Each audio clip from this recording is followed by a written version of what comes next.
बेटा अब आप बड़ी हो गई हो दोनों, तो आओ मैं आज आपको थोड़ा सा उठने बैठने और लोगों से मिलने का तरीका बताती हूँ। आप लोगों की भी बच्चियाँ हम सब की एक जैसी बच्चियाँ हैं, सांझी हैं। आप भी थोड़ा सा अपने बच्चों को सिखाएं और ये तरीके थोड़े से सीख लें। तो बेटा जब भी बाहर से कोई गैर महरम रिश्तेदार कोई ऐसे आते हैं तो आपने उनके साथ, अगर वो आपसे इस तरह गले मिलने की कोशिश करते हैं तो आपने ऐसे नहीं मिलना। आपने आके सलाम करना है या सर पे प्यार ले लेना है, जिस तरह बड़े बुजुर्ग प्यार करते हैं। सिर्फ आपके भाई, मामू, वालिद साहब, इस तरह के जो रिश्ते हैं वो आके आपको मिलते हैं, इस तरह बैग से सर पे प्यार करते हैं, आप उनसे मिल सकते हैं। दूसरी चीज़ बेटा, अब आप बड़ी हो रही हैं तो आपने जब भी बैठना है तो बैठने के कुछ तरीके होते हैं।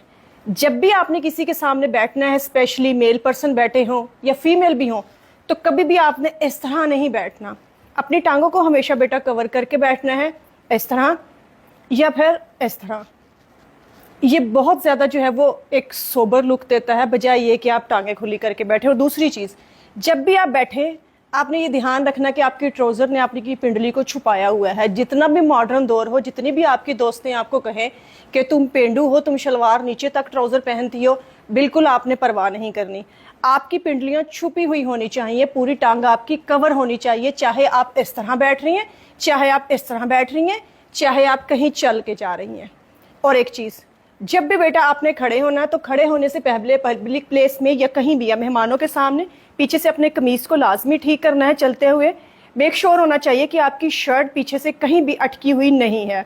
और एक चीज़, जब भी स्पेशली मेल पर्सन कहीं पे बैठे हुए हों, ख़वातीन के सामने भी आपने ऐसे ही करना है। आपकी कोई चीज़ ज़मीन पे गिरी हुई है या ज़मीन से आपने कोई चीज़ उठानी है तो हमेशा एक तो अपने दुपट्टे को कवर रखें अपनी पूरी अपर बॉडी पे, और दूसरा हमेशा यहाँ गले पे हाथ रख के तब आपने झुक के अपनी चीज़ को उठाना है या रखना है, जो भी आपने काम करना है। कभी भी आपने दुपट्टा साइड से हटा के इस तरह झुक के चीज़ नहीं उठानी।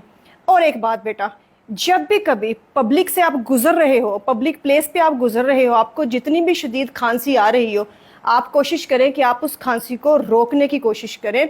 जितना आपसे जब्त हो सकता है आप कर लें, अनटिल कि आपका वो बुरा हाल नहीं हो रहा, वो आपकी खांसी ज़बरदस्ती निकल नहीं गई।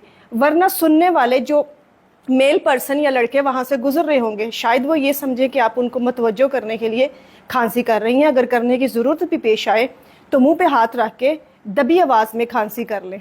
ये वो चीज़ें हैं जो हमने आजकल अपने बच्चों को सिखानी चाहिए और मैं अपनी बच्चियों को सिखा रही हूँ। आई होप आप भी अपनी बच्चियों को ये वीडियो लाजमी दिखाएंगे।